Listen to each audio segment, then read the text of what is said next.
Bom dia, estamos aqui para mais um vídeo da nossa lição, a lição 10, sábado 3 de junho, que tem como tema a luta dos impérios pela supremacia. Quinta-feira, último tópico da semana, que o tema é o leopardo.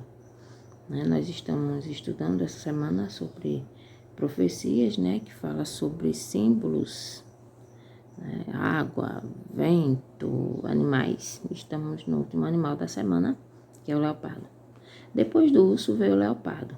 Que nação tomou o lugar dos persas como o próximo grande império?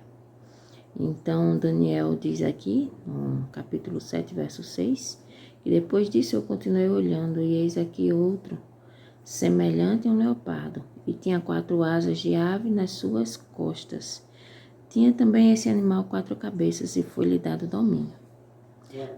Em Daniel 8:5, diz assim: E estando eu considerando, eis que um bode vinha do ocidente sobre toda a terra, mas sem tocar no chão.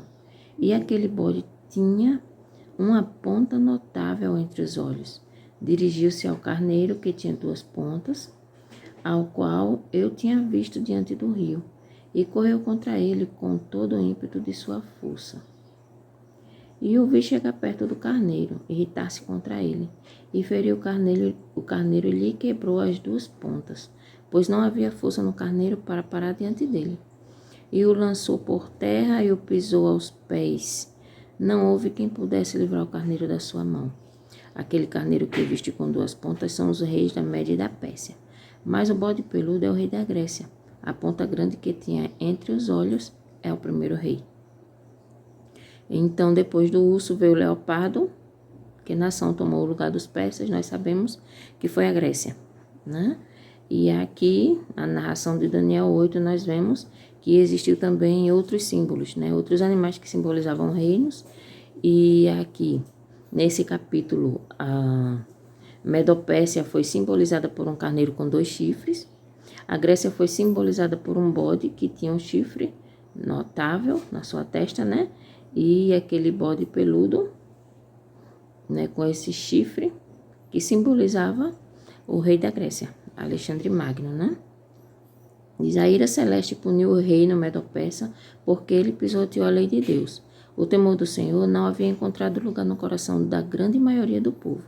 A iniquidade, a blasfêmia e a corrupção predominaram.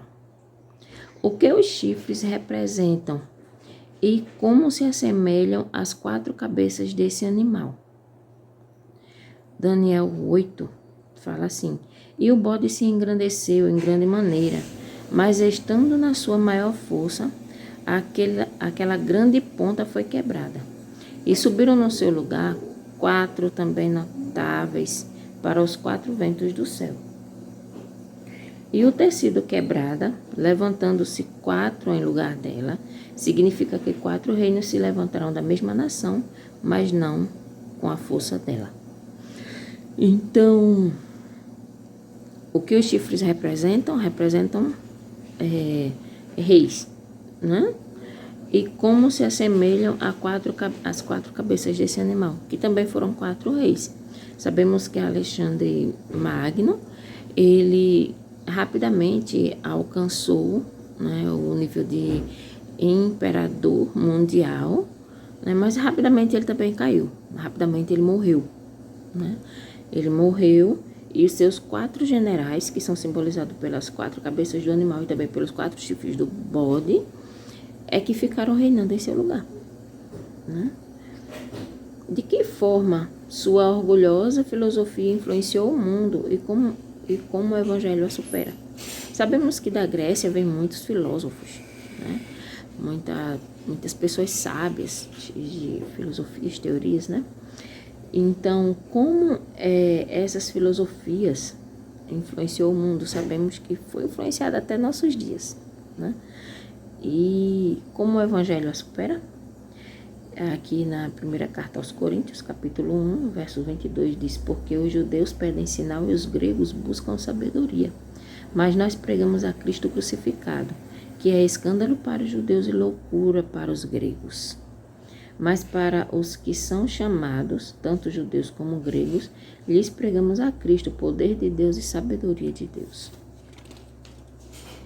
Então, nós vemos aqui que a sabedoria mundana, né, a sabedoria aqui dessa terra, não pode se comparar com a sabedoria de Deus, né, porque a palavra de Deus é o único livro, o único guia seguro para nossas vidas, né?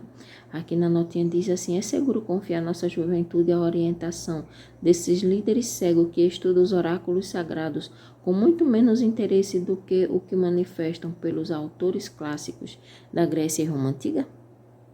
Os gregos criam que era preciso elevar a raça humana, mas consideravam o estudo da filosofia e da ciência como o único meio para alcançar verdadeira elevação e honra.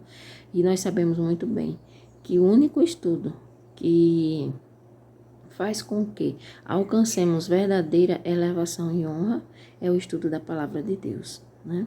Paulo declarou que nem o aprendizado judaico, nem a eloquência grega poderiam atingir o nível da sabedoria da soberana vocação em Cristo Jesus. A mais elevada eloquência e a maior força física não podem dar ao homem a capacidade de condenar ou de converter pessoas.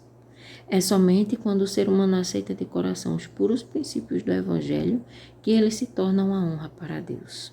Então, que Deus nos abençoe, que Deus nos ajude, que venhamos valorizar a palavra de Deus que temos nas nossas mãos, para que venhamos adquirir a sabedoria que vem do alto.